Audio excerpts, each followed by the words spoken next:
Good evening, everyone. Welcome to the People's Security Bank Theater at Lackawanna College.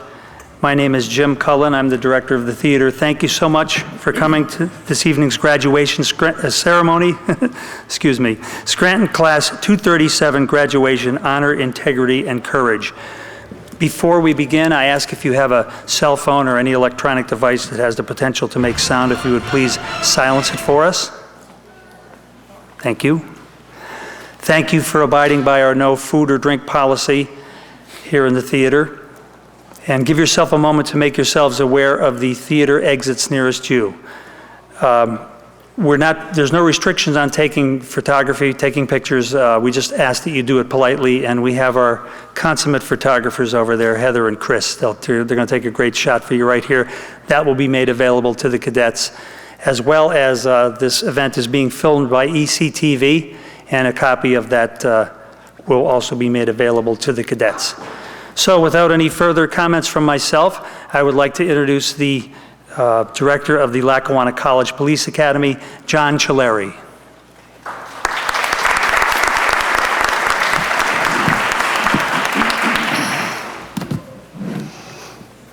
Welcome. I want to thank all of you for this special night. It's a special night for all of us from the Academy, friends, family, instructors, and especially the cadets. The family that is here tonight, you are the supporters, the ones who encourage them to continue the drive through this experience that they had at the Academy. You are the most important thing to them, not only in the Academy, but as they progress through their career. Tonight's event is a culmination of a lot of hard work on behalf of a lot of people. At this time, I want to introduce the staff from the Academy, or as I like to call them, the Academy team that makes it all happen. Behind me is Dan Duffy. He is the Associate Director of Academy Operations. Retired Chief, also seated behind me, Robert Jolly, Dallas Township PD, retired, and he's our newest team member and Academy Operations Assistant. Our administrative assistants, who the cadets came to know very well, they're the ones who absolutely keep this operation rolling. Seated behind you, as usual, they don't like to take any of the limelight. But they are truly the ones that keep them rolling, and they keep me in line. We have Diane Carey, Lynn Mellon, and Denise Boyle. I've been blessed with a team of dedicated individuals that do an incredible amount of work to get the cadets from day one, asking how do we apply to the Academy, to the graduation. And that is our support staff, people I just introduced to you. Our instructors. We have a cadre of absolutely the best instructors representing federal, state, and local law enforcement agencies. They share their experiences and their knowledge to develop the best law enforcement officers and the future leaders in law enforcement. Enough can't be said for them. How about a round of applause for our instructors?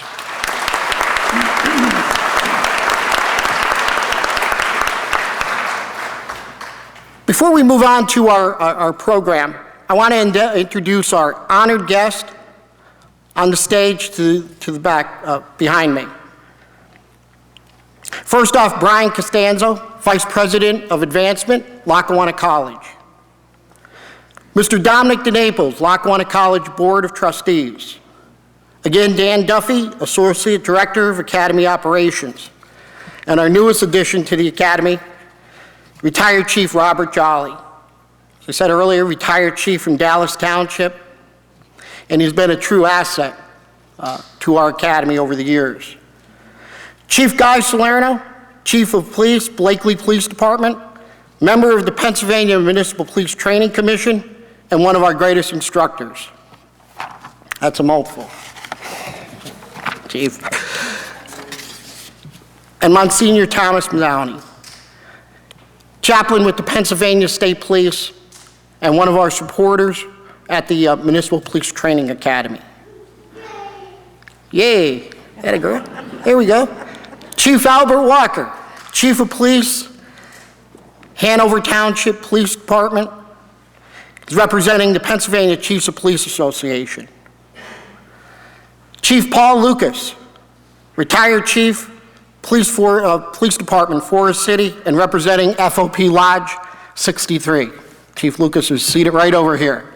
Longtime friend of mine and a member of our FOP Lodge. And our guest speaker, someone who I've come to know over the years since I started day one in law enforcement. Honorable Judge Margaret Bizignani Moyle. She's judge of Lackawanna County Court of Common Pleas. We have an incredible group of people who work with us and support us throughout this operation, and none of it can happen without them, and especially without you supporting your cadet as they went through our program. Also with us tonight is the Lackawanna College photographer, Chris Hughes.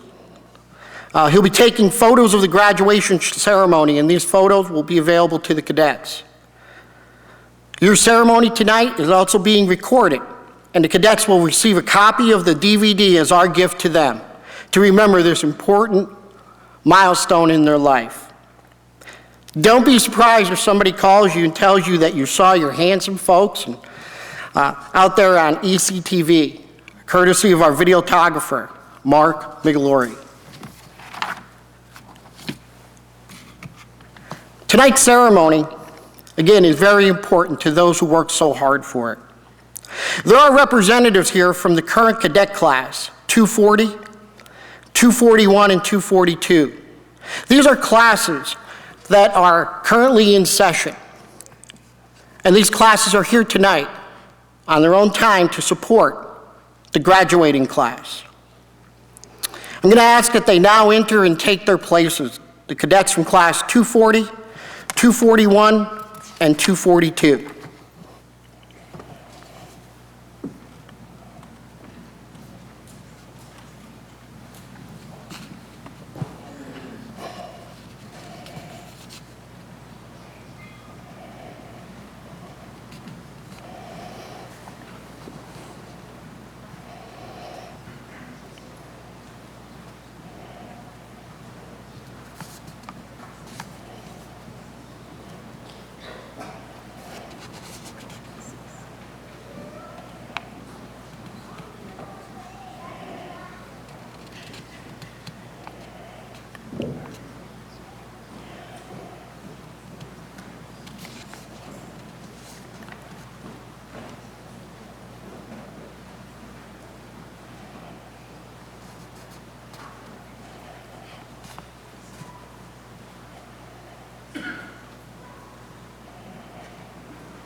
I'm going to ask all of our guests to please stand and remain standing.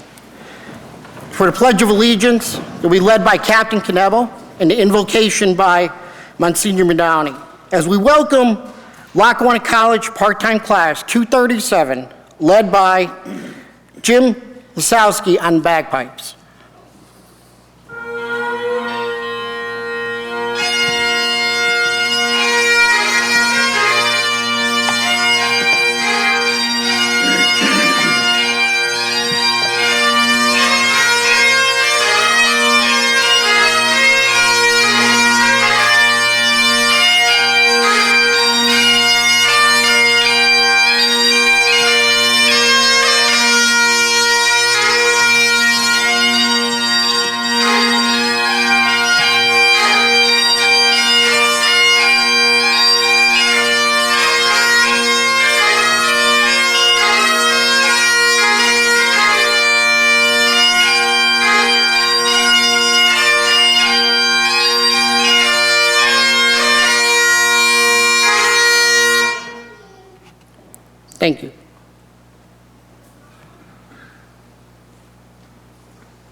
right feet. Present arms. We'll now have the Pledge of Allegiance. To the flag of the United States of America, and to the republic for which it stands, one nation, under God, indivisible, with liberty and justice for all. Order, arms. Left face. I now will ask Monsignor McDowney to proceed with the invocation.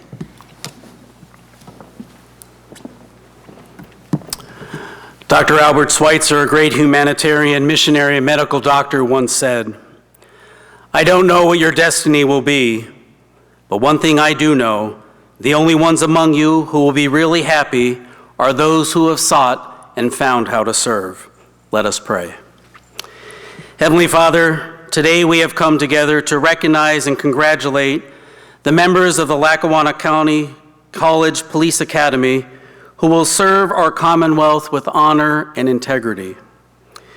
As we congratulate them on this achievement, we offer our gratitude and support to them as they begin a life of service. May these remarkable individuals who will provide selfless acts of bravery and service to the citizens of this great Commonwealth be protected by your gracious will. May they be ambassadors of peace, justice, and equality. May they have a positive impact on our communities and make them safe. May they always have the strength of perseverance. Give them the blessing of your wisdom to know and to do what is right. Temper their actions with mercy and justice.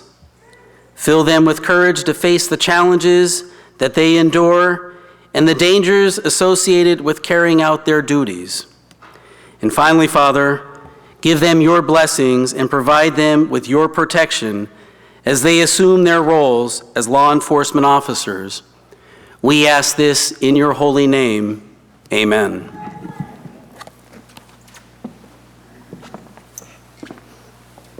Thank you, Monsignor.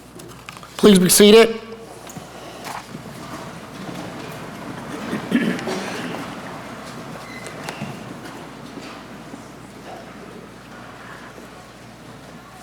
Cadets will now undergo their final inspection. It's Class 237. The Academy is a paramilitary organization, just as police departments are. We require uniforms, conduct inspections, perform drill and ceremony activities. We have a command structure where the cadets are responsible to adhere to that command structure throughout the program. The cadets wear their Class A uniforms for their graduation. It is a sign of respect for our badge and for the honorable profession that they enter. The final inspection will be conducted by a member of the Lackawanna County College Board of Trustees, Mr. Dominic DeNaples, who is a veteran of the United States Army and a member of our Board of Trustees. He will be assisted by Wilkes-Barre PD Officer Joseph Holmser.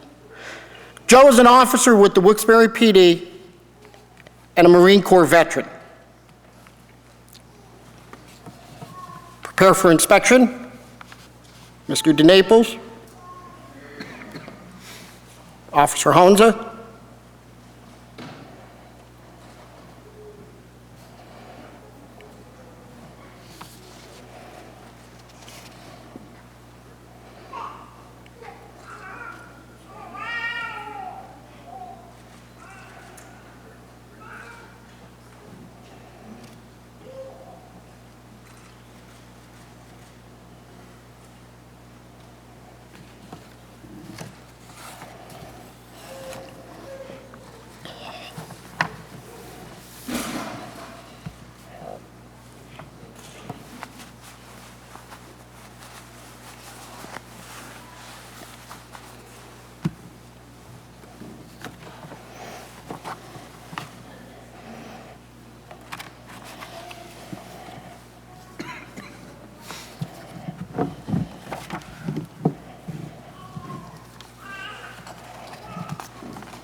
Director, I now return Class 237 to you.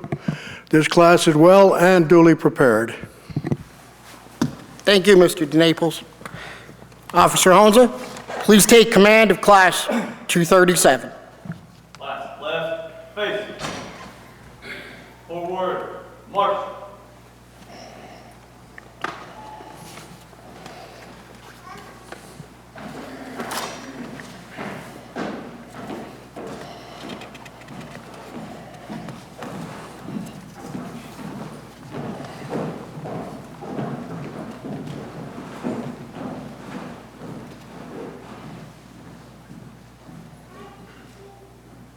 Cease. How about a round of applause for Class 237?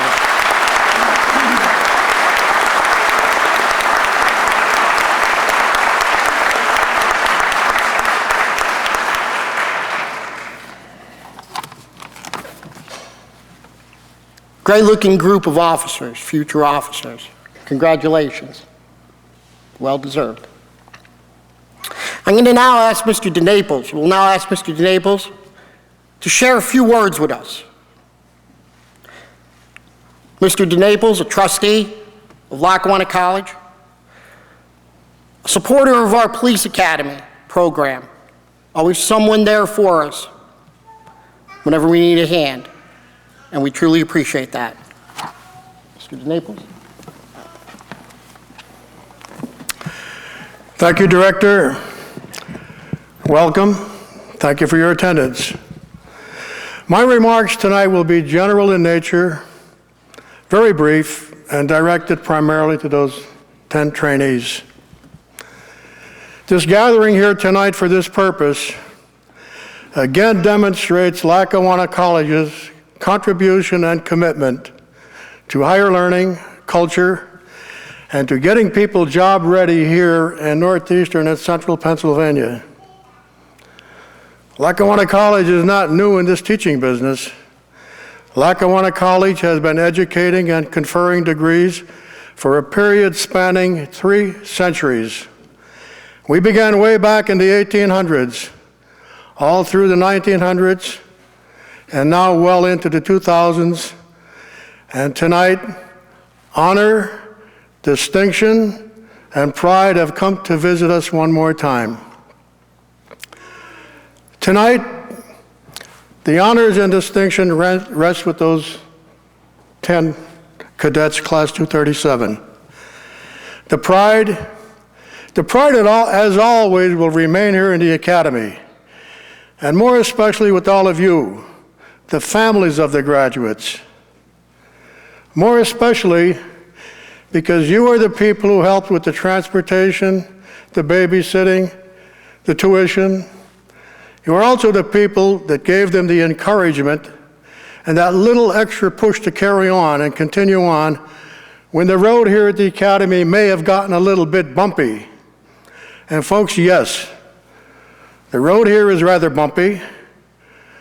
The hill is steep and curvy. The way is very challenging and somewhat difficult. However, those 10 trainees know that this is the sacrifice that must be made and the small price that must be paid in exchange for this bigger privilege and opportunity to be here today. Let's talk a little bit about being here today. Those 10 cadets are not here tonight solely because of their choice. They're not here because they looked at the program and said, this is interesting, the price is right, I think I'll join up. Doesn't work that way.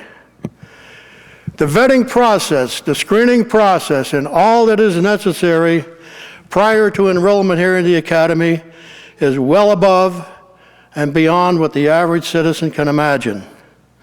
Many apply, few are selected. Class, this certification that you will receive here tonight does not come alone. It takes with it certain added responsibilities on your part. All of a sudden, you're going to become somewhat of a role model. You're going to be looked up to by your friends, your neighbors, your family. and more especially the youth and the children you come in contact with. The bar is now lifted on your personal behavior, and you must conduct yourselves accordingly. Class, you are well trained, you are well prepared, and you're scrubbed up nice and clean, sharpened up, smartened up. I think they look good. What do you think, fellas? I think they look great. However, the one remaining unanswered question is, how will they serve? How will they protect the dignity and the integrity of the badge of a police officer? How will they keep it clean, pristine, and free from tarnish and blemish? Class, how will you serve? I have that answer. Tonight, during the final inspection, I walk through the ranks, I visit with each and every one of them. And doing so, I look into the eyes and the faces of each and every one. What am I looking at? What do I see? I do not see doubt, confusion, puzzlement, uncertainties. I see hope, promise, confidence. I see that eagerness and willingness to learn, to discover, and to go forward. And we know life is one constant and continuous learning experience. A young mind, enriched, enlarged, expanded, with all of the values and virtues that this certification brings, will never and can never shrink or return to its former size. Skills, talent, knowledge are absolutely no burden to carry. When we separate and leave here tonight, you will be crossing a threshold into a new era. Some of you have jobs to go to, others will be seeking employment. You need to be the very, very best at whatever you endeavor into. Set your sights high. Point your arrows upwards, skywards, and do not be afraid to take that chance, for the biggest loss is taking no chance. Learn to apply the extra effort. Why? The ordinary effort doesn't work. Class, all good things begin with a vision. Each and every one of you have some kind of a vision. Each and every one of you are loaded with incredible potential. What you need to do is reach inside yourself, grab a hold of it, shake it loose, and put it to work. The human body and the human mind will perform far, far beyond your expectations, but you must challenge them. Class, do not doubt yourselves. You can do it. Today you will add to yourselves one new dimension of character. You will add to yourselves an indelible mark of distinction that will remain with you. And tonight, the certification, this diploma, brings to you the foundation, the building blocks, and all of the necessary tools to climb that ladder of success. And tonight, here at this level, you will graduate from the absolute finest and most challenging police academy in this Commonwealth, and it now becomes your turn to maintain, add to, and build upon that long legacy and a very fine reputation that law enforcement has enjoyed throughout the ages. This great reputation is a result of those who served before you, people like some of your presenters here tonight, your instructors. There are several here. They usually gather in this area. Please note in your program that your instructors are all listed by name. And further note that they come from all avenues and aspects of law enforcement, and each and every one of them are experts and specialists in their own little focused areas of expertise. And they're here for a few reasons. Number one, they're here because of the love and the respect they have for law enforcement. Number two, they're here because they know that all Everything necessary to be a good police officer cannot be found online or in the textbook. They're because they want to pass on to you, teach you, impart on all that they have learned and accomplished and experienced throughout their careers. And for that, let us again give them their earned and deserved recognition. Thank you, instructors.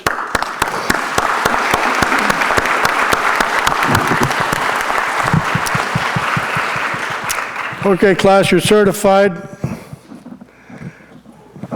You get up in the morning, you're going to work. You don the uniform of the day, which consists basically of protective clothing, handguns, handcuffs, spray bombs, communicating devices, etc. Tonight, I want to give you a few more items to put in your tool chest. The items I'm about to give you, you must always have with you and never leave behind. Number one, you must maintain your physical endurance.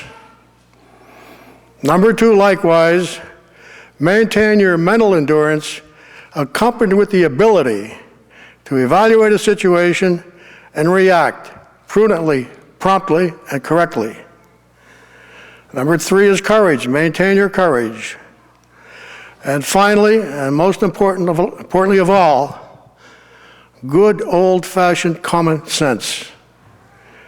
You're going to have to know how to and when to policemanize a situation, and you're also going to have to know how to and when to humanize a situation, and I'm sure that those traits will be honed sharply with experience. On behalf of our Board of Trustees, our President, Mark Volk, our capable assistant, Brian Costanzo, and all here at Lackawanna, we wish you a safe and a successful future. May God bless you. May God bless and guide our United States of America, and may He watch over you throughout your entire career. Thank you.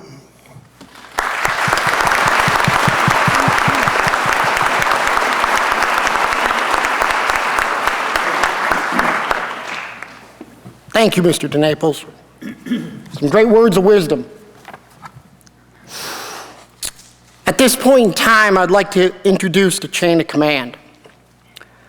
You know, I've introduced our team of support personnel and instructors. The chain of command is selected by the academy director with input from the instructors. This is part of the cadets' training to introduce them to an organizational structure of a police department. An organizational structure is important in any type of paramilitary type organization or military organization. The chain of command is important because it streamlines the communication, it streamlines the mission and discipline. It allows for communication to occur among the troops, or in our case, the cadets and the academy staff. Much of what we do cannot occur if the chain of command is not doing their job. And I have to say, they did a wonderful job. Congratulations. The chain of command for Class 237, if you'd please stand. Captain Caitlin Knebel, she was a class captain. Individual.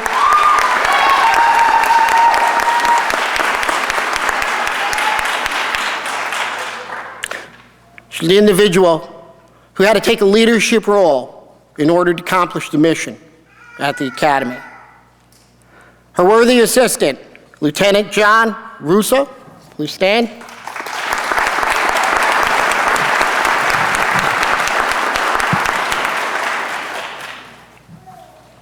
Have a seat. Chain of command is very important in our structure. We cannot accomplish our mission without them. And once again, thank you very much for all you've done. At this point in time, I'd like to ask the class captain, Knebel, to please step forward. She's going to pass on to us a few remarks about their experience at the academy. Captain?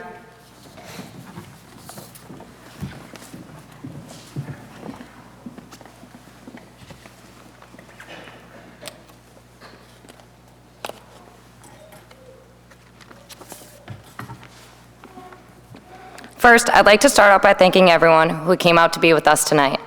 Your support and love is everything we needed to get through these last 11 and a half months here at the Academy. Second, I'd like to thank the real MVPs in the room, Mom, Dad.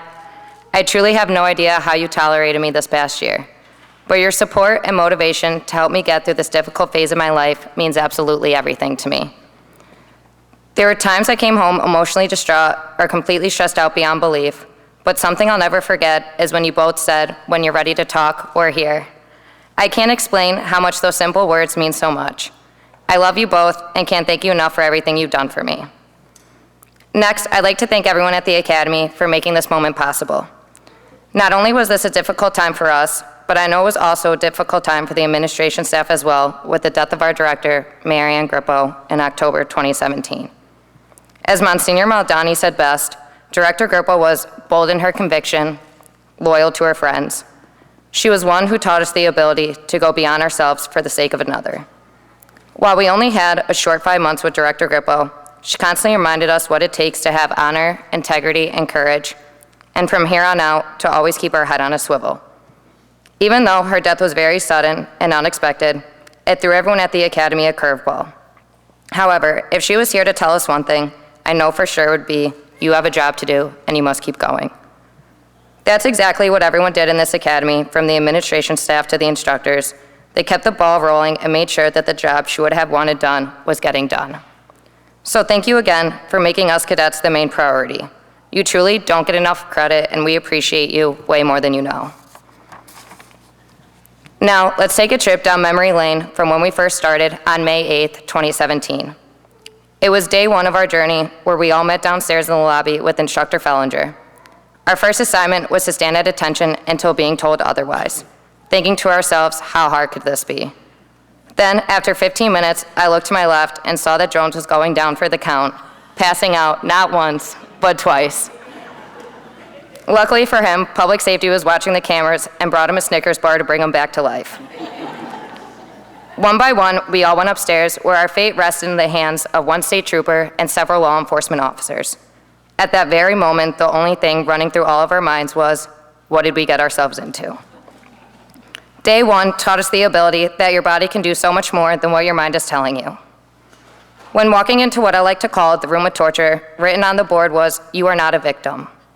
Reminding myself that is probably an answer to a question later on, and to remember it like my life depended on it. As for Quinn, I don't think he picked up on that, because when being asked, Quinn, are you a victim?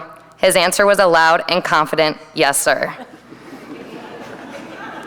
Throughout this journey, we all started to realize each and everyone's strengths and weaknesses.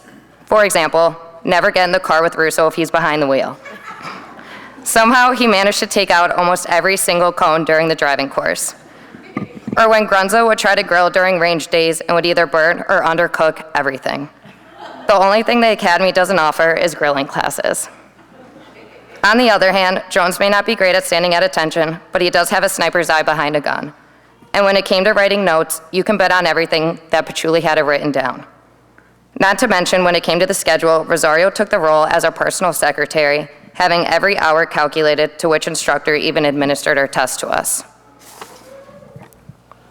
Not only do you start to learn about everyone you're with, day in and day out, but you also start to learn about the instructors as well as their most famous lines. Everything Instructor Bauman would teach us, you can bet you know, followed right after. You also can't forget Instructor Jolly for reminding us, just know that it's there. Or how after everything Instructor Sperazza would teach us while going 90 miles per hour and making sure we're all keeping up, she would add, make sense? And when it came to Instructor Monahan, everything was always as serious as a heart attack. Lastly, I'd personally like to thank everyone individually in Class 237 for making this journey the best and most incredible time of my life.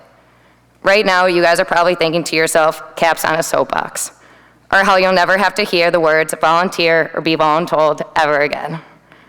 Even though coming into this, I would have never thought I'd be a captain, or should I say, a mom of 9 children, but you made it worthwhile. The part I will miss the most is laughing so hard before class we would actually be in tears. We truly learned how to embrace the suck by consistently laughing over everything and anything. One thing I'd like to remind you all when it comes to this profession is never let it take away your humor. That was something that was always truly unique about our class. To my LT, thank you for being my right hand. Even though it took us a few months to see eye to eye, you helped me that this role didn't have to be so controlling all the time, and I appreciated that. Grunza, also known as Bert, thank you for being my left hand. When we first met, we just clicked. There were times when I didn't believe in myself to take on a leadership role, and you were there to tell me I'm doing fine, and that's something I can't thank you enough for.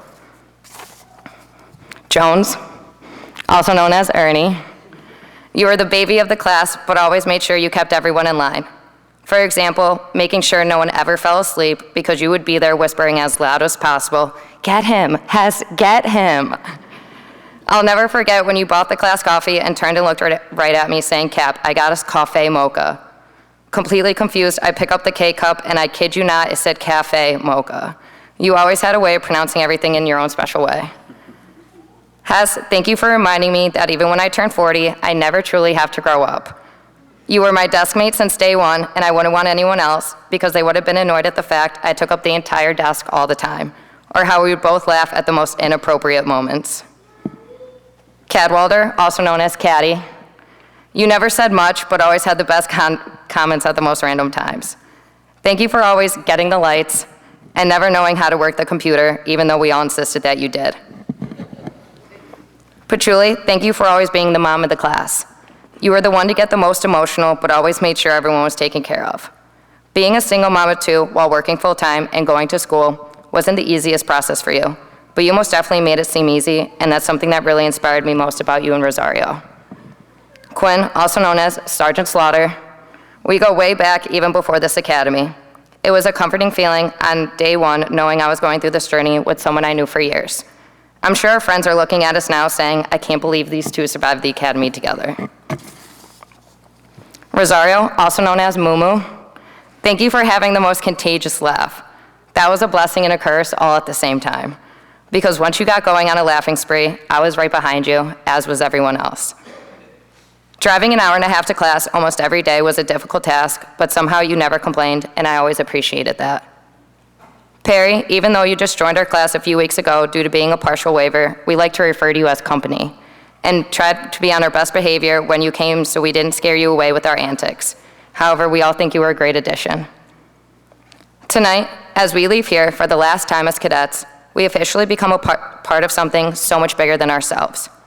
Just because we leave here doesn't mean our training stops here. Always have the white belt mentality, because every moment you miss an opportunity to learn and grow as an individual, you are missing everything. Stay safe, keep your head on a swivel, because we finally made it. Thank you.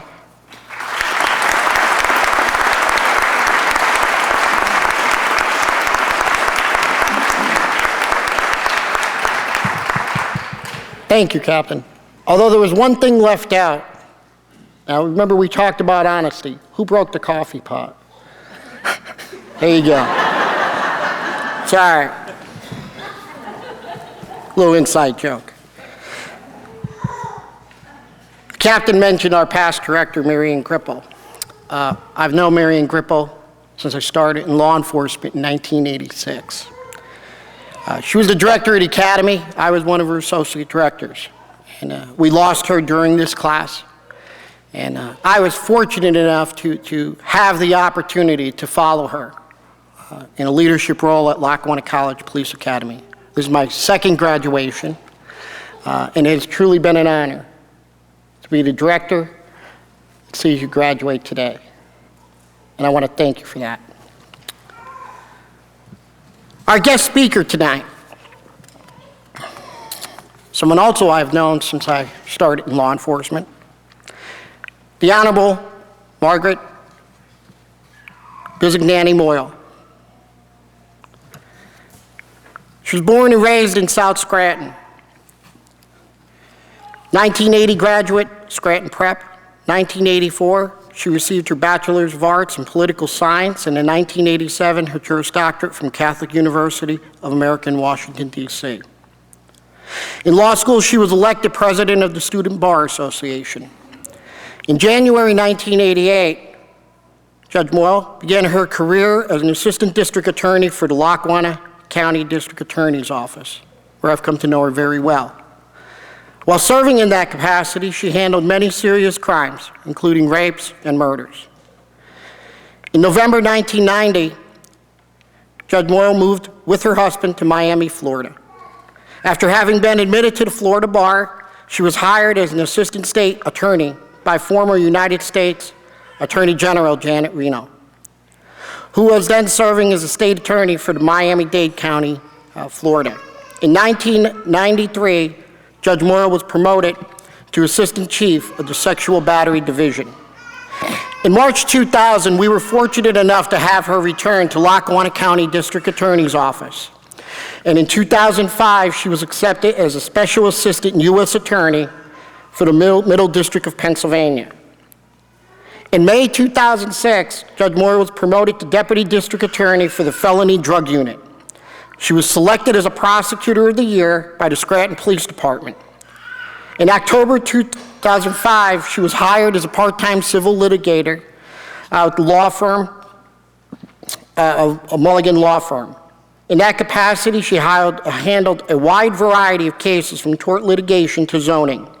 In 2008, she joined the law firm of Goffer and Samini Law Firm as a part-time civil litigator, handling medical malpractice and family law. On January 4, 2010, Judge Morrow was sworn in as a Court of Common Pleas judge for Lackawanna County for a 10-year term. She is the only female elected to the bench in Lackawanna County history. Judge Morrow resided over a wide array of cases, including civil custody and dependency, divorce, criminal, and orphan court matters. She's been active in a variety of community activities, including Girl Scouts of America, Green Ridge Little League, St. Paul Parish, the Neighborhood Pride Committee. She's an advisor to the Committee of Meals on Wheels and the board member of the Boys and Girls Club of Northeast PA and Scranton Prep High School. Wow, what a mouthful. You have done a lot, Your Honor, a lot that I did not know. And once again, how about a round of applause for the judge? Thank you.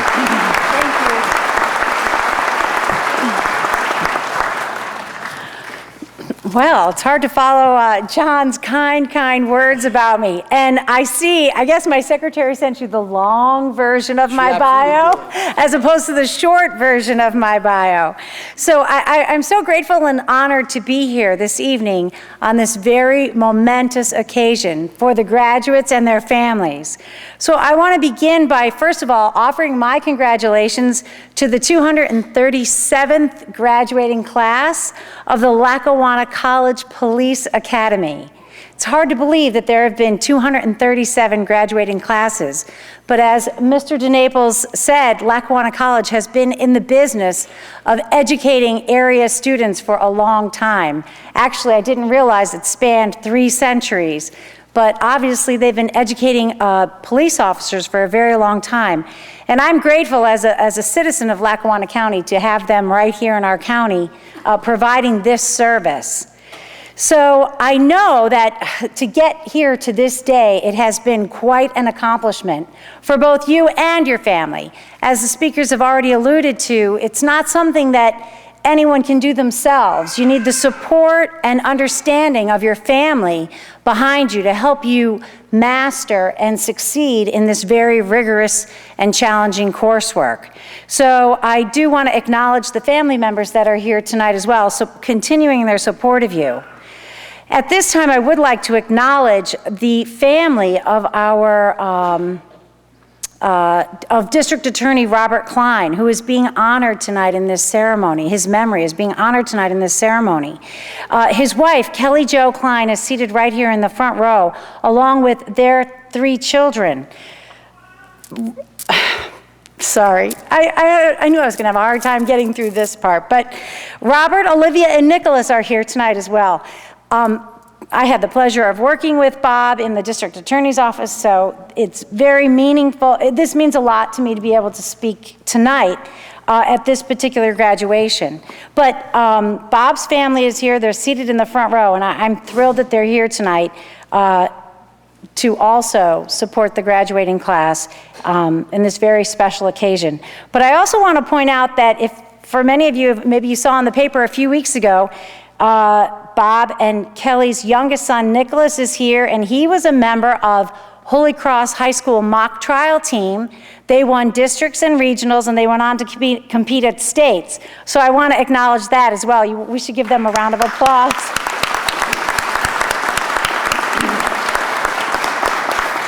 So I'm sure he's annoyed that I'm mentioning that and bringing it out. But I thought it was such a great accomplishment, and I know it made his dad very proud because his father was very active in helping out with the mock trial team.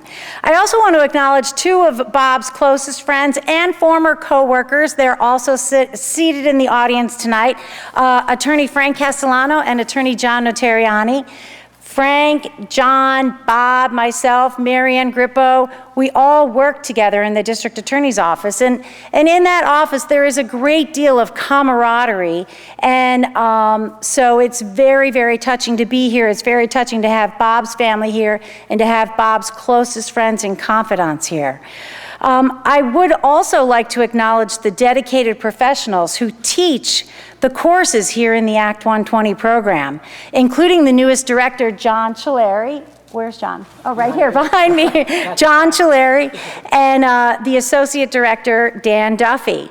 I had the pleasure of working with many of these fine individuals when I was employed in the district attorney's office, and I know firsthand how talented, professional, and dedicated they are.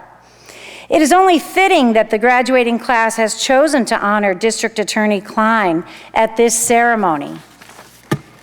While we worked together in the district attorney's office, one thing was really obvious. He was so admired and respected by all of his coworkers, and not only his coworkers in the district attorney's office, but the wider field of law enforcement, the police officers that he got to work with every day, day in and day out. And he was known around the office for a number of things, but the things that came to mind first for me is that he was known for his engaging smile and his infectious personality. He always had a happy demeanor, and he was always upbeat and optimistic, willing to pitch in and help anybody who was struggling with anything. I actually had the opportunity to try 2 cases with him, so I know firsthand how dedicated and how hard he worked. And it was actually a funny case because it was a jury trial. One of them was a very serious jury trial. It was actually a sexual assault on a young victim. It was a week-long jury trial, but Kelly brought the kids in at the end of the trial to see their dad in action, and Nicholas was only 2, and he yelled out from the back of the courtroom, "Daddy!" And all the jurors started laughing. So it provided a moment of levity in a very tough case to try. So in preparation for tonight's ceremony, I wanted to gather some stories from Bob's closest confidants about him. You know, people who would have even more information. And Frank gave me a great story, and I thought it was most fitting because it also involves Marianne Grippo. And it's really a story that will help you understand who Bob was. I thought this story really epitomized his whole nature. So I was not there, but Frank related the story to me, and this is how it goes. Marianne Grippo was moving from her apartment, and she needed help. So she rustled up a bunch of coworkers from the Lackawanna County District Attorney's Office to help her move her furniture and her boxes and everything else that goes along with it. But one of the things that needed to be moved was she had a washer and a dryer in the basement of the house where she was living. And so the way that Frank has told the story is that a bunch of coworkers were standing around in the yard trying to figure out how they were going to get the washer and the dryer out of the basement. And while they were doing that, Bob appeared at the top step of the basement stairs with his arms wrapped around the dryer. He was carrying it himself. He put it in the truck, and he said to the rest of them, "Are you just going to stand around and do nothing?" So I thought that was a great story because he was so fun and funny. He made everything fun and funny, that's for sure. The one thing that I want you all to know most about Bob is that he had the right combination of compassion, integrity, and drive. And that enabled him to become one of the most well-respected members of the district attorney's office. If you take anything away from this ceremony, strive to be like Bob in achieving the balance of compassion, integrity, and drive. As a police officer, you will be embarking on a new and exciting and challenging career. You will have an opportunity to have a great impact on society, a society which is in a current state of turbulence, where police officers are under tremendous pressure and scrutiny, especially in this day of technology. But we know that inside each of you, there was a calling to serve others. And you chose to pursue that calling, even in these turbulent times. Today, as you graduate, go out and use the skills that you have learned in this profession, and you will be tested and you will be challenged. But you have chosen a life that so few can understand. But with that life comes great reward, the reward of making a difference. Being a police officer is not merely a vocation. It is a public trust, and each of you has the opportunity to give back to your communities that you live in. As I was collecting my thoughts for tonight's remarks, I was wondering about the origin of police officers. You know, how long have they been around, that kind of thing. And I hope you'll indulge me. I did find a few interesting facts. Now, maybe the cadets have already studied the origin of police forces in your classwork, but maybe your families don't know. So I have a few facts before I wrap it up. So it would be easy to think of the police officer as a figure who has existed since the beginning of civilization. But that is not the case. In fact, in the United States, the police forces are a relatively modern invention. They were sparked by changing notions of public order and driven by politics and economics. So in the colonial times, policing was a private, informal, for-profit venture. And employees were employed part-time by business owners to maybe, I guess, work as glorified security guards. Then around the colonies, towns started forming night watches.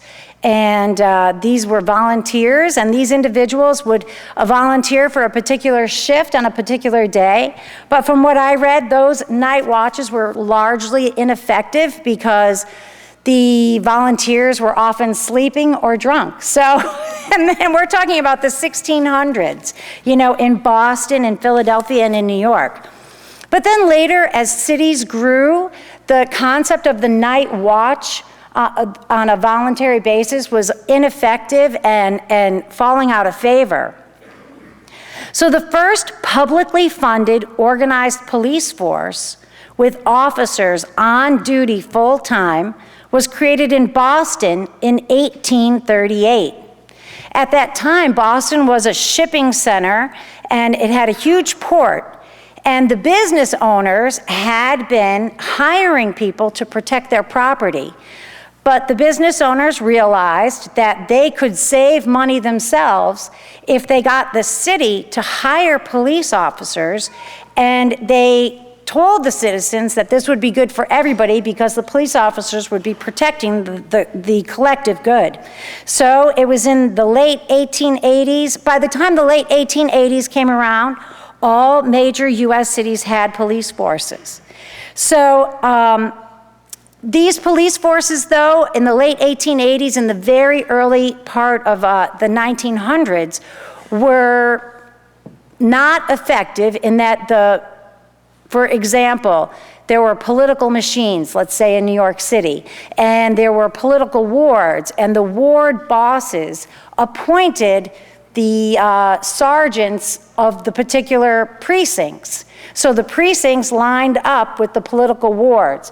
So really the police officers were like thugs enforcing political will of the political bosses. So in 1929, President Hoover created the Wickersham Commission to study, among other things, law enforcement practices in the United States. And out of that commission, many changes came to professionalize the police, and including they redrew the maps. Like in New York City, they redrew the precinct maps so that they no longer corresponded with the political wards, to remove the political pressure that could be put on the police officers. So it's very interesting. So this drive to professionalize the police followed. So the concept of a career professional police officer that we recognize today is less than a century old.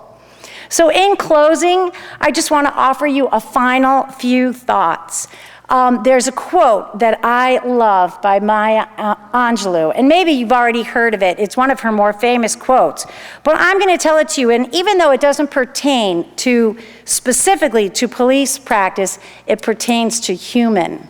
So anything that humans do. So it crosses all careers and all professions. And this is what she said. She said, "I have learned that people will forget what you said, and that people will forget what you did, but people will never forget how you made them feel." So the keystone of our justice system is the belief that the legal system treats all people fairly. So I want to wish you all the best in your endeavors, and may God bless you and your families as you embark on your new career. Thank you.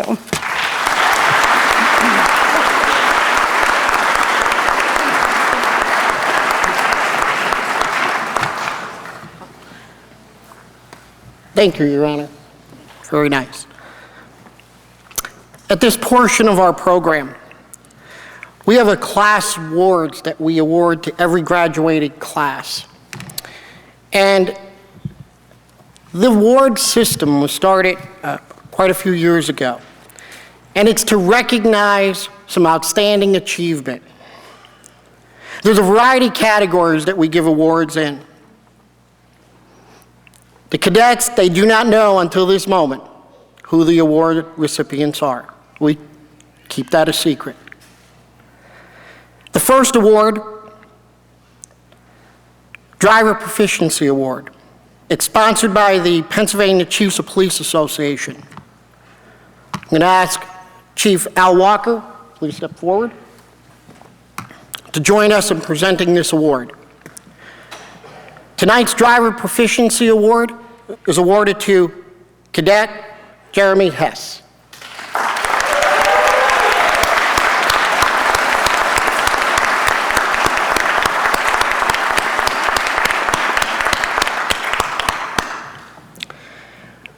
Next award is Handgun Proficiency Award.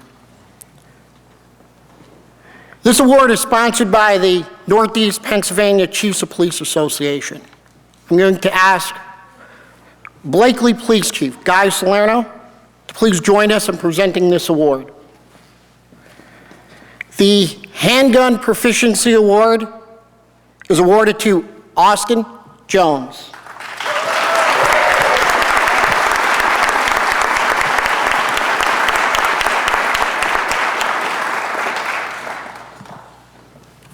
Great job.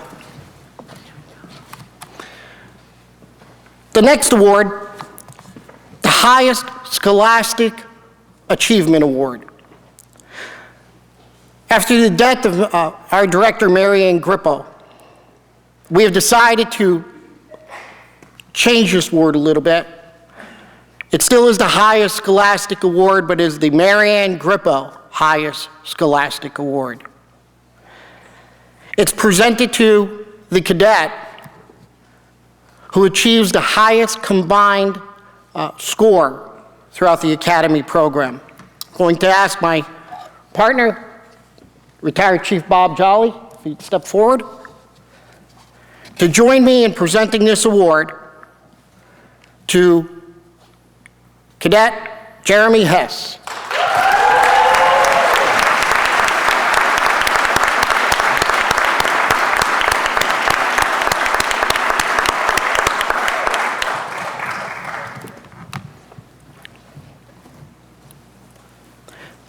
The next award is another example of the collaboration between the Lackawanna College Police Academy and local law enforcement. The name of the award is the Trooper Joshua D. Miller Fitness Award. The recipient is chosen based on the combined scores of the 1.5-mile run, 300-meter run, through the initial, midpoint, final testing and physical training. By way of history, Trooper Miller was killed in the line of duty in June of 2009, when he and his partner, Corporal Robert Lombardo, were shot by a man who had kidnapped his 9-year-old son. The troopers cornered the man on the roadway. In the course of saving the child, Trooper Miller was killed, and Corporal Lombardo was shot and wounded. Trooper Miller was a graduate of our academy, prior to entering the Pennsylvania State Police. He was an avid runner, and each year the Tri-State Troopers Association has hosted a fundraiser, 5K, in his name. Our cadets have assisted with this race in past years. It's with a great deal of honor and pleasure that we are able to give this award. It is something that is very important to us and to all of law enforcement to recognize our fallen officers. And just like the handgun award, there'll be a plaque hanging in the academy with the name of each recipient who received this award, in hopes that we inspire the future cadets at the Lackawanna College Police Academy to follow in troopers' footsteps. Mr. Jolly. Tonight's award will be presented to Cadet Aiden Quinn.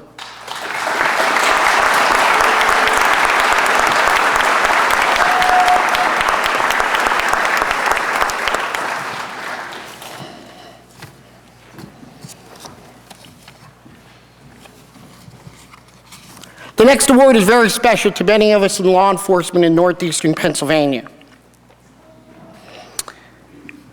Each graduating class selects one member to receive the Spirit of Distinction Award.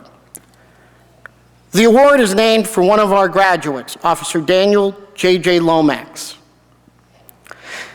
J.J. was an officer with Forest City Police Department, Mayfield Police, and a volunteer firefighter with several companies in the area. J.J. was a personal friend of mine. I attended many trainings, and we were just knew each other, and we get along so well because we had such common interest. J.J. was killed when he came upon a traffic accident while off duty. He tried to help the driver and stepped on a live wire and was electrocuted. I had the pleasure of knowing J.J., as had many of our instructors. J.J. embodied service, selflessness, dedication, and commitment to the mission. He always put others before himself, whether it was coworkers, victims, or just people who he just came into contact with. The award is given to the cadet who the class believes embodies those same qualities that J.J. had. The Daniel J. Lomax Spirit Distinction Award is sponsored by Northeast PA Lodge, FOP Lodge 63, where J.J. was a fellow brother of our lodge. I'm going to ask retired Chief Lucas of Forest City Police Department to join us on stage to present this award.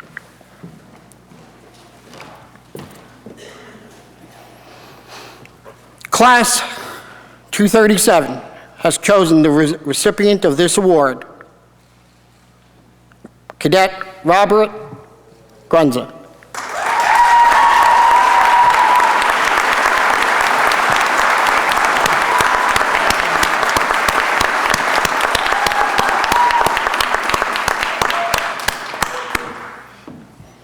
Thank you. How about another round of applause for all of our cadets?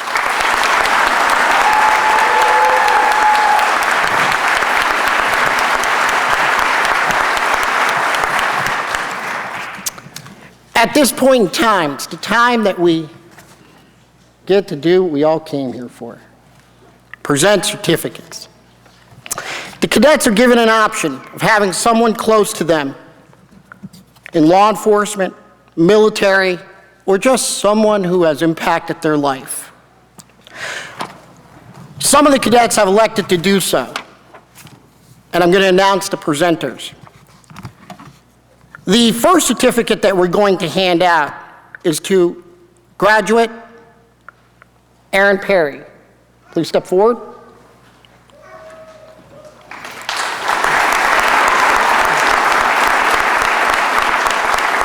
Cadet Perry, you had heard mentioned in the captain's remarks about him joining the class late.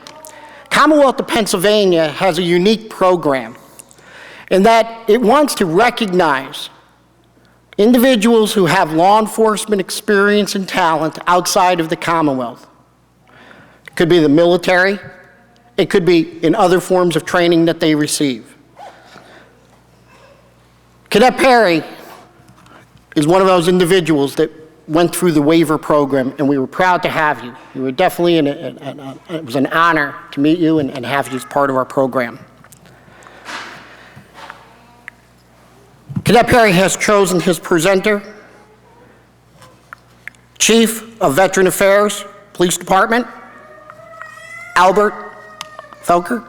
Step forward, please.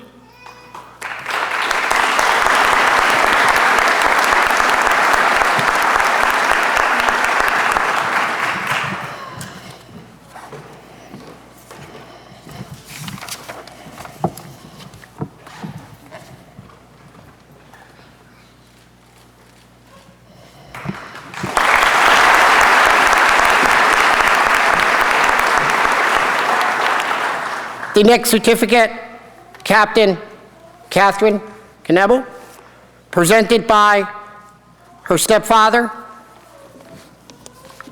Thomas, pronounce that for me, please. UTZ.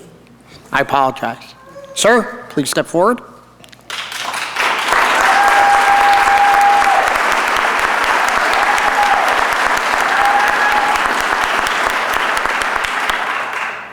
And I do apologize for messing up your name. He's a retired Air Force veteran, and he'll be presenting his award to Cadet Knebel.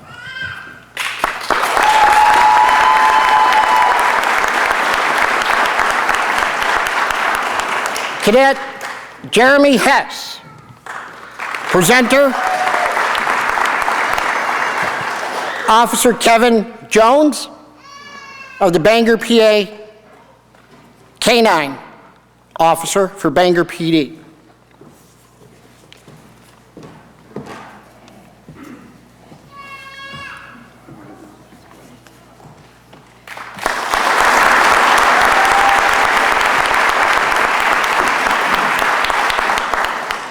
Cadet Samara Rosario. Step forward.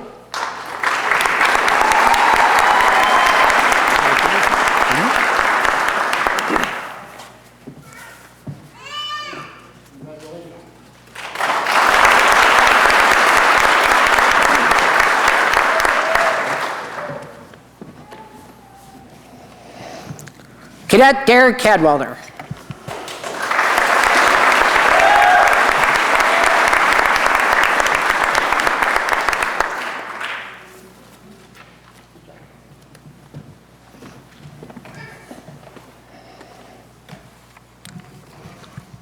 Cadet Christy Pasuli.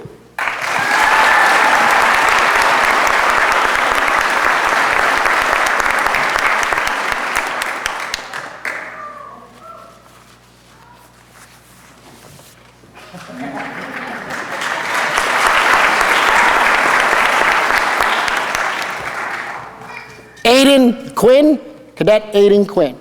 Presenter, Mark Donford, United States Air Force.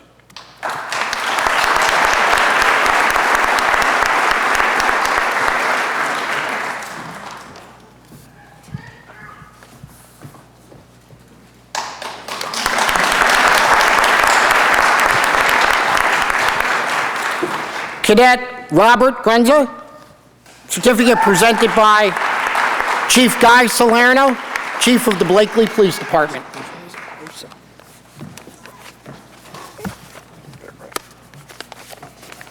We do have one for you.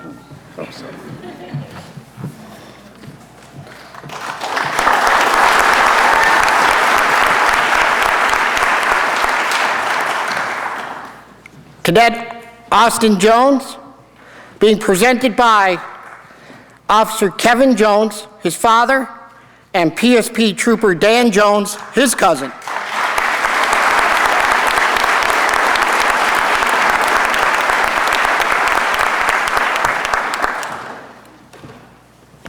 Officer Kevin Jones is with the Bangor Police Department, Police K-9 Unit.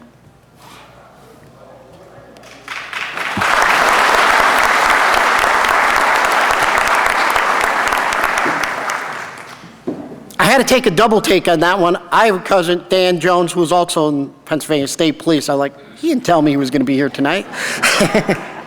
How'd that happen? And last, Cadet John Russo, presented by Sergeant James Sheen and Corporal Tom McDonald, both of Scranton Police Department.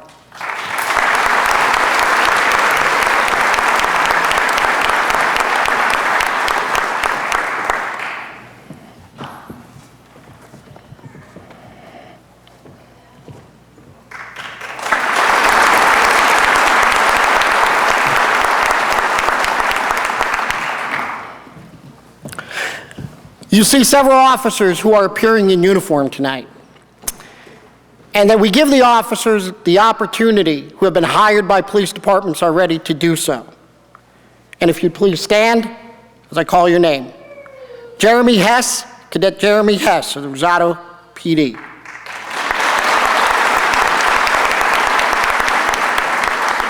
And I'm sorry, I stand corrected. It is Officer Jeremy Hess now. Congratulations.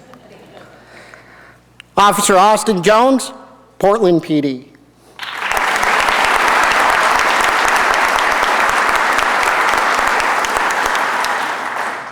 Officer Aaron Perry of the Veterans Affairs Police Department.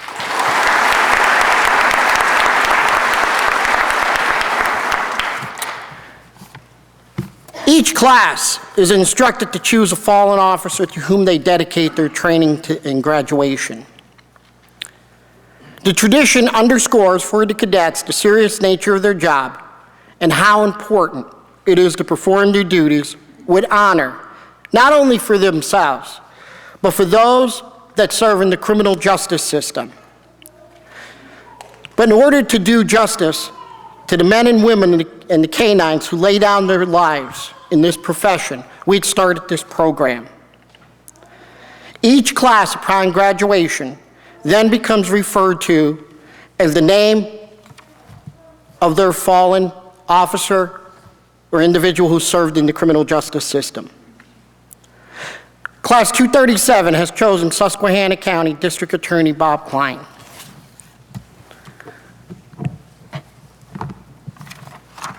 As a young officer, I had an opportunity to work Bob. He was there for us. It was not unusual to call the on-duty DA, who was not Bob Klein, but he would be answering the phone. He would take those duties on.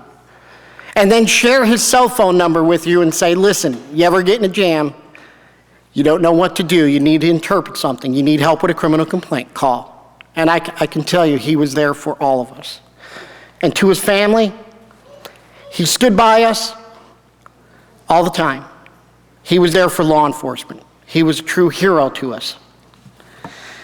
You know, so often we don't think, you know, you see the blue out there, the badge, and you see the uniform. And on the passing of Director Grippo, we coined a phrase for her. She didn't wear blue, she lived it. Bob didn't wear blue, but he lived it. Honor, integrity, mission before self, and that's what we teach. So we talk about Bob. There's so much we could say. Bob started his career while still in law school at Widener Law School. He worked in the United States Attorney's Office in Binghamton.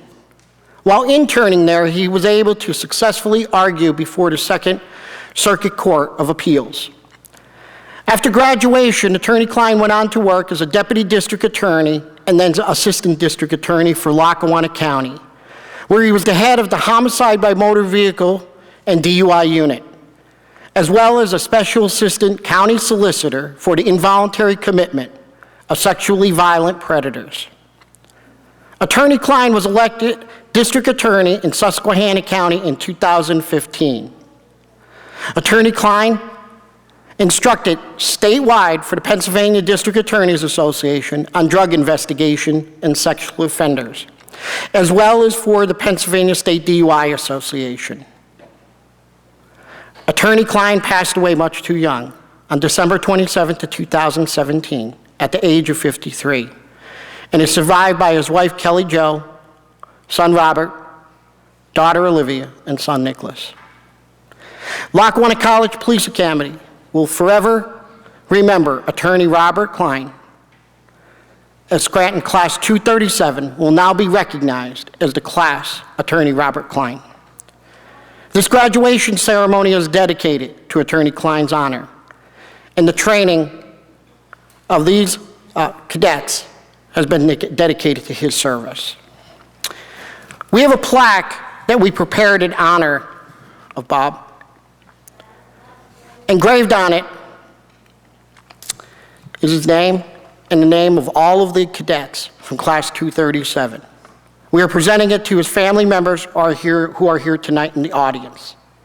If you would step forward.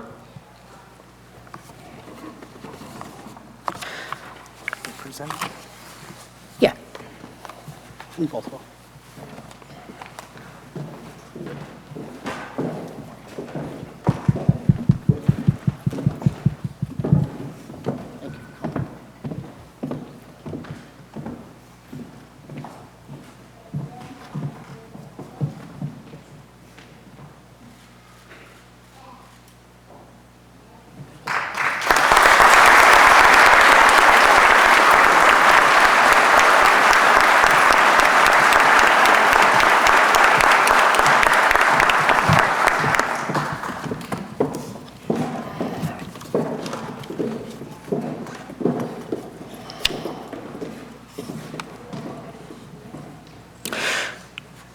A new addition to our academy graduation.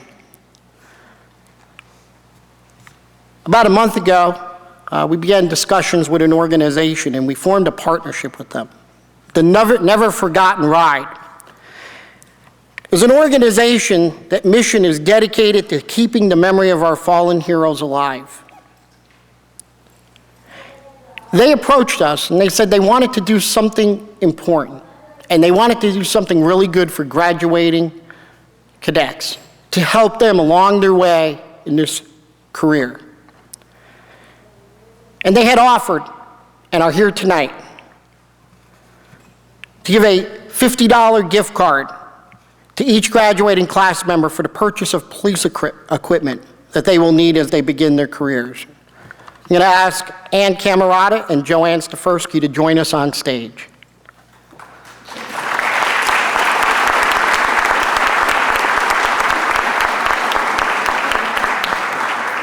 As they come to the stage, I want to apologize to them because this all happened so quick, and we are so delighted that they've agreed to do this with us. We're going to ask them to present the gift certificates as we hand out the challenge coins. All right? So what I'd like you to do is if each cadet would please stand, if you would all stand, please. And we will be presenting them two things, the gift certificate first, and as they are doing that, I will tell you the challenge coin and the purpose of it. Okay. If you would, go Mr. Jolly. Okay, just if you would. I don't know. Pop, just take them down and help them present it. I have their names on it, so I can't just... Oh, you have their names on them? Yes. Okay. We didn't know that. Are you going to announce? Yeah. All right. Aaron Perry, step forward.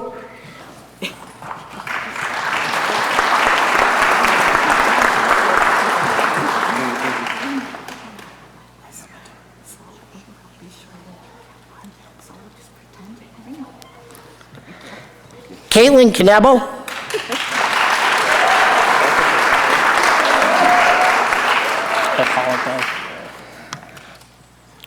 Cadet Jeremy Hess.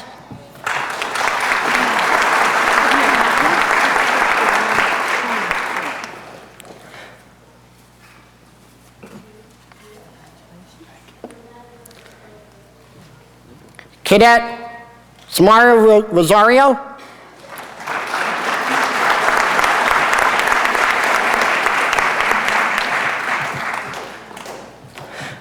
Cadet Derek Cadwaller.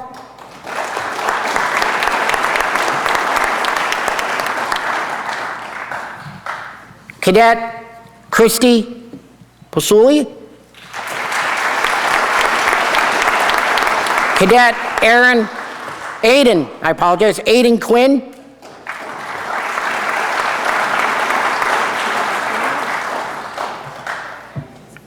Cadet Robert Grunza.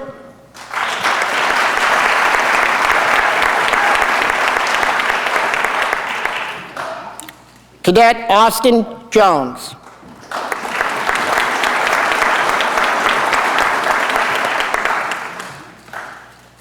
Cadet John Russo.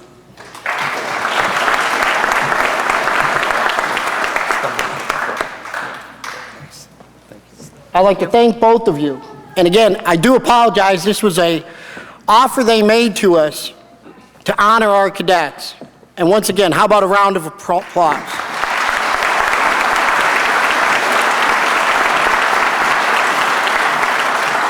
Somewhat of a last-minute thing and some logistic things, but that's what law enforcement is all about, figuring out what to do and how to solve the problem. The next portion of our program is presentation of challenge coins. The challenge coin is another tradition at our academy. We present to each cadet a challenge coin depicting the academy logo and mission of mission, and honor, and integrity. The cadets are receiving these coins from Chief Jolly. The tradition of the challenge coin dates to the military and has been adopted by law enforcement and other agencies. There are many stories of its origin, but one common story is that during World War II, a wealthy officer had produced bronzed medallions marked with his flying squadron's insignia to give to his men. Shortly afterwards, one of the men was shot down over Germany and captured. The Germans took everything on his person except a small leather pouch worn around his neck that contained his medallion. The coin was used to prove the man's identity and allow him to be returned to his unit. Today's challenge coin commemorates events, memberships, and special agencies, such as our academy. It will remind them forever that they were a part of something much bigger than them, bigger than all of us. The cadets performed very well, and the coin is a very important part of what we do here at the academy. During the training, we presented our cadets with the Academy Challenge coin. That coin had the mission stamped on it. And at the end of our academy training and on graduation, they receive a second challenge coin. Each member is given a challenge coin that is inscribed with the officer that represented their class. In this case, a district attorney, Bob Klein. It represents the sacrifice that people have made in law enforcement. After the ceremony, there will be additional coins if anybody would like to pick one up. The next portion of our class of our ceremony is the banner ceremony. We will have cadets from class 242 joining us on stage, next to the Academy flag that stands in each of their campus.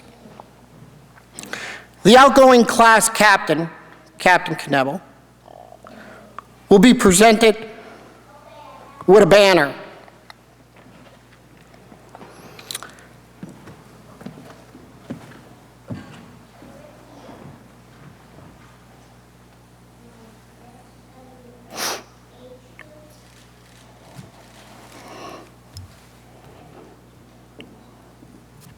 On this banner bears the name of Attorney Klein, to forever be remembered.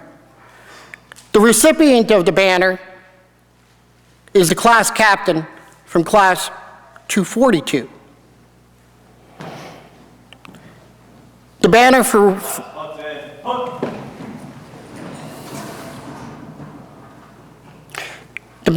will forever remain at the Police Academy to honor and recognize Attorney Klein, along with other fallen officers from previous graduation.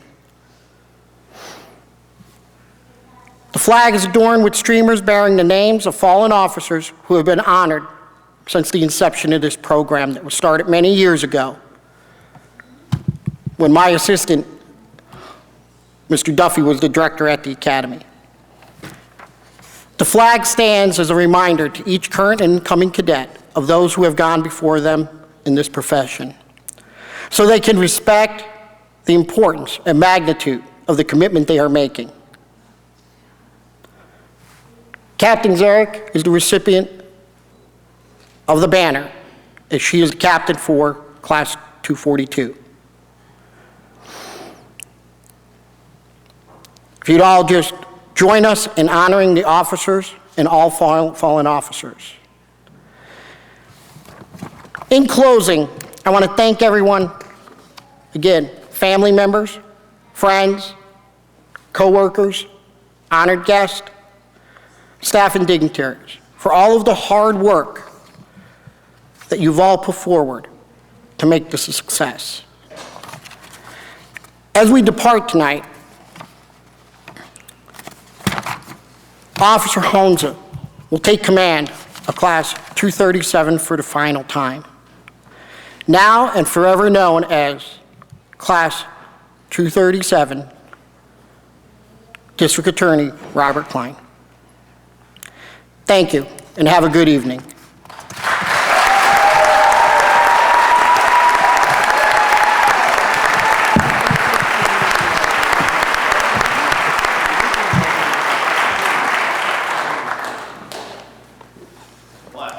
Left, face. Forward, march.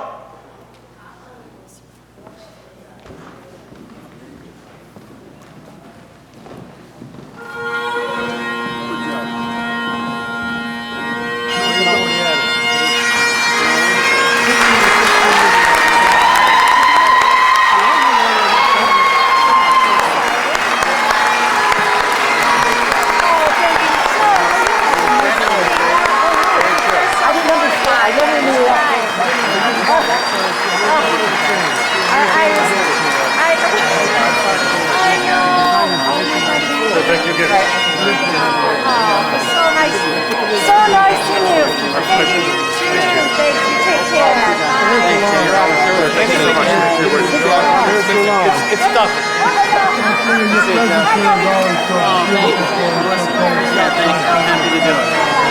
Thank you very much.